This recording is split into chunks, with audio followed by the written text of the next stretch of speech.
Good morning from Fort Leonard Wood. My name is Rick Hard with the Military Police Regimental Association, and for the last few days we had some great Americans in here from the United States Customs and Border Protection, Mr. French Reed and Mr. Guillermo Santizo. And this morning we wanted to take an opportunity to talk a little bit about some opportunities for not only military police soldiers, but also for soldiers and veterans as a whole. So this morning, sir, thank you for taking the time. Just like you, to talk to our fan base and our membership base about how would one go about applying for the U.S. Customs and Border Protection? Great question, Rick. And first and foremost, my name is Agent Santizo. I work out of the Border Patrol Station up in Grand Forks sector. I started in San Diego, and now I made my way up.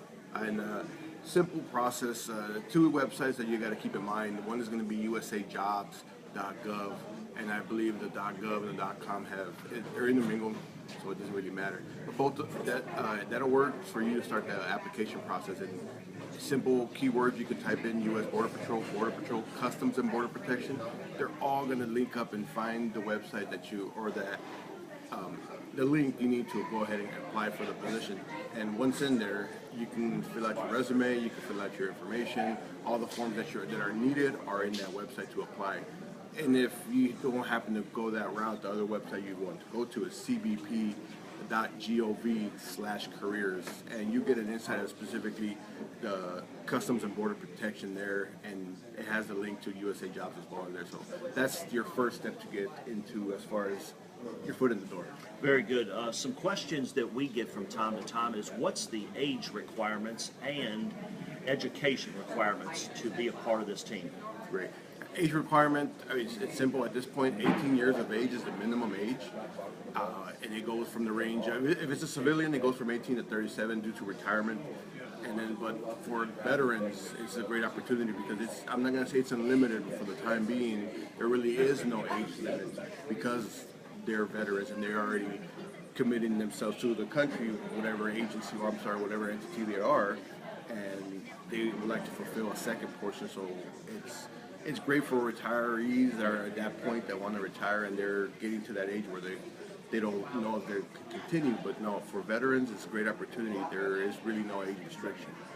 And education requirements, a lot of people seem to think that you have to have a college degree to go into this program. What is the real story on that? And that's another one. The age requirement is education-wise. It says no high school diploma needed. A GED is fine, and which is great. A lot of people think you have to have a 4-year degree, but you don't. Military veterans, this is plenty of experience, what's called education, for you to join. And again, we reach out personally because we are veterans and we want veterans to know what it takes. A lot of them don't apply because they think because they don't know that they can't apply because they don't have those educational needs, but that's wrong. You have 4 years, 2 years, whatever the fact may be, and the education portion is there, guys. Take advantage. If someone gets selected to attend the academy, can you tell us a little bit about where that academy is and how long it is? Yes. Our academy is in beautiful Artesia, New Mexico. You can Google that and you'll know where that's at.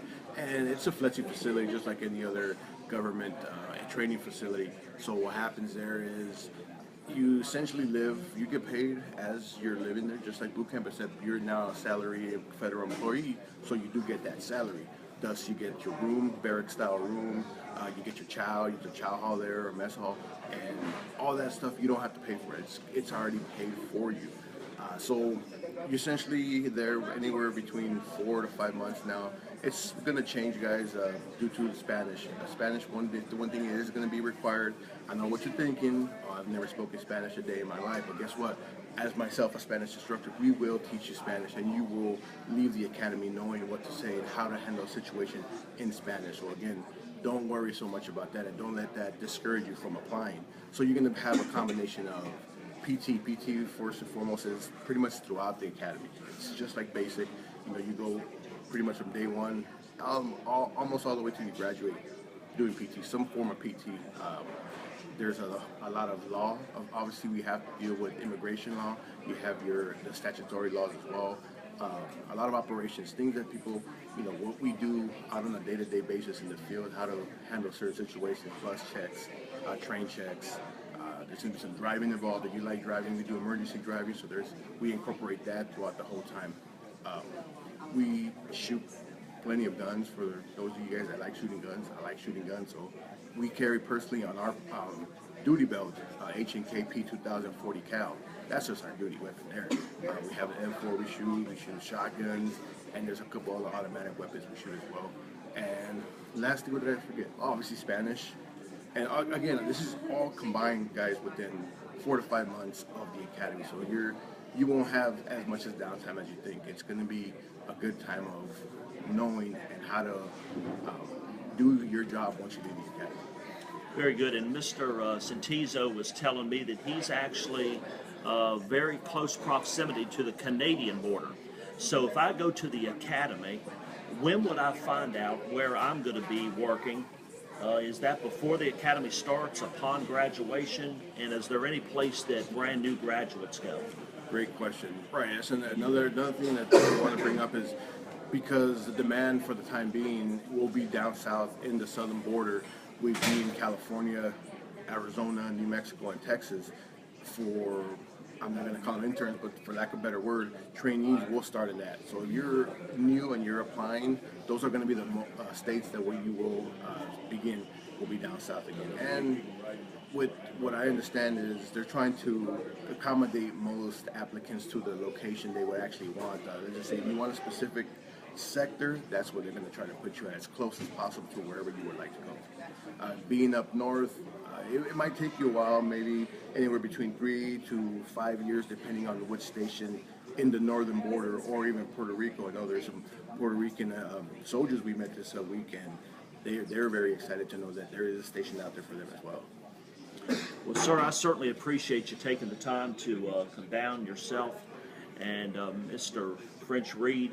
As I said before, they have been here for a few days. This is a partnership with the Military Police Regimental Association, and we're certainly proud to have you come down, and we certainly look forward to a great partnership together. And for those watching this, please continue to stay abreast on our Facebook page, as we will put some contact information on there for these two gentlemen.